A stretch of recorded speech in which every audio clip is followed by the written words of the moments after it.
Hi, I'm Mike. Today I'm going to show you how to install a Denali Aire Quick Connect ductless mini split system. They're easy to install. You can do it yourself. Let's get started.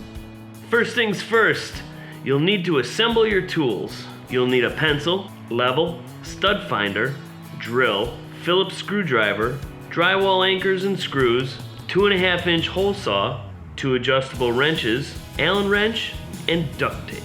First, we need to choose where to install your indoor wall unit. Today, I'm going to install it in the bedroom. Plan to position your indoor unit high on the wall with at least 6 inches of clearance from the ceiling. Now that we've determined where our indoor wall unit is going to go, it's time to place our outdoor condenser.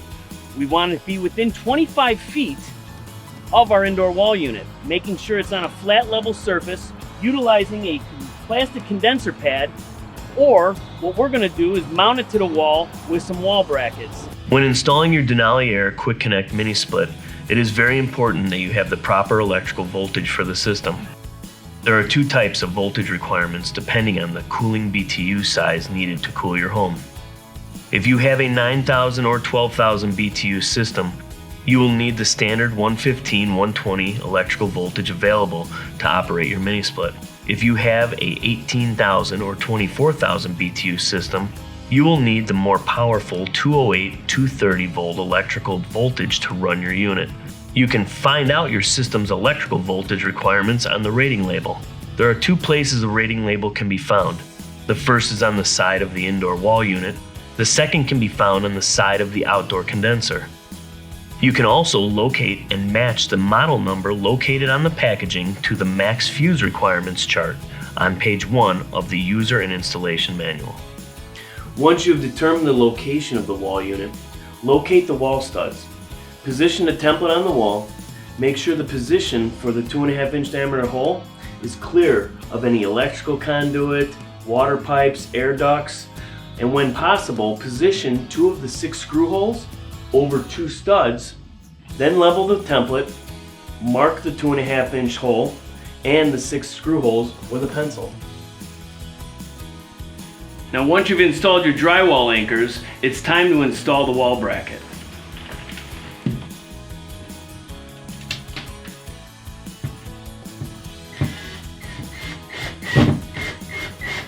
Now that our bracket is secured to the wall, we can begin to drill our 2.5-inch diameter hole. I've fed the communication cable up through the hole in the wall. I've also taped together the line set and the condensation tube, making sure that the condensation tube is at the bottom. Now I'm going to carefully bend these out so that they can be fed through the hole in the wall. After carefully inserting the refrigerant lines, drainage pipe, and communication lines through the hole in the wall, go outside and bend the refrigerant lines towards the condenser. To avoid kinking and damaging the refrigerant line, you need to gently bend the refrigerant line downward from the wall opening. To do this, start by gripping the refrigerant line with one hand placed close to the wall hole opening. Next, place your other hand on the front side just below your other hand. With both hands, gently bend and apply pressure to guide the refrigerant line downward. Take your time bending the refrigerant copper lines, making small movements to bend the line set a little bit at a time until it eventually rests in place. When positioned correctly, you should have the refrigerant line pointing downward before connecting the line set. Secure the outdoor condenser. Make sure you have at least 12 inches of space between the condenser and the wall. Place the provided rubber isolation pads beneath the condenser's legs. Carefully unroll the line set. Avoid stepping on the lines at any time to prevent damage. Note, the length of the line set cannot be modified in any way. Tightly connect the color-coded refrigerant lines to the indoor wall unit. Use one adjustable wrench to hold the lines steady while using the other wrench to counter-tighten the connection. After hand tightening your line set connection, it is important to make sure that all the fittings are completely snug. To do this, you will need 2 adjustable wrenches or a torque wrench. With 2 adjustable wrenches, tighten the bottom male condenser coupler first and then the top male condenser coupler. When you feel the fittings are tightened, Give each fitting an extra quarter turn to assure they are tight. Connect the drain tube to the indoor wall unit and secure it in place with duct tape. Position the drain tube vertically behind the line set.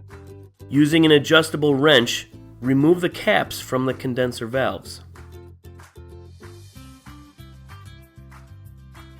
To release the refrigerant, start with the bottom coupler and slowly turn your Allen wrench counterclockwise until it stops.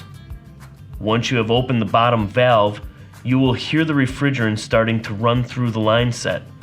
Next, you will need to open the top coupler. Again, slowly turn your Allen wrench counterclockwise until it stops to open the top refrigerant line. It is very important to open the valves prior to turning on your mini split for the first time, or the system will not work. This will void your warranty. Place the copper caps back on to protect the valves. Remove the electrical cover on the side of the condenser to reveal the electrical terminals.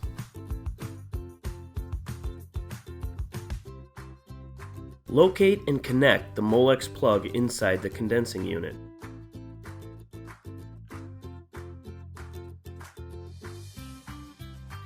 For the next step, contact your certified electrician to connect power to the unit. Connecting power incorrectly could cause serious damage to the unit and void the warranty, so it's best to let a professional handle this step.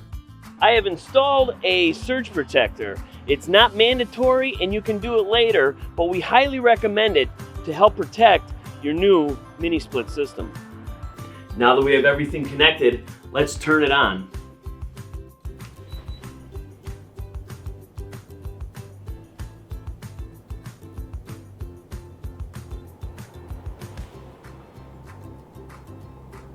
Oh yeah, feels good. Once the unit is up and running, it is very important to double check that all connections are properly sealed and there are no refrigerant leaks. Using a mixture of soap and water in a spray bottle, spray all line set connection fittings with the soapy mixture. You want to make sure that no bubbles form. If you see bubbles forming, then the system has a leak. Using the adjustable wrench, you must tighten up the line set connections, respray the soapy mixture to confirm that your connections are tight and no longer leaking. You can also use a spray-on leak detector to check for leaks. For instructions on how to use these types of leak detection sprays, please refer to the manufacturer's instructions. You're all set and ready to go. Thanks for watching and enjoy.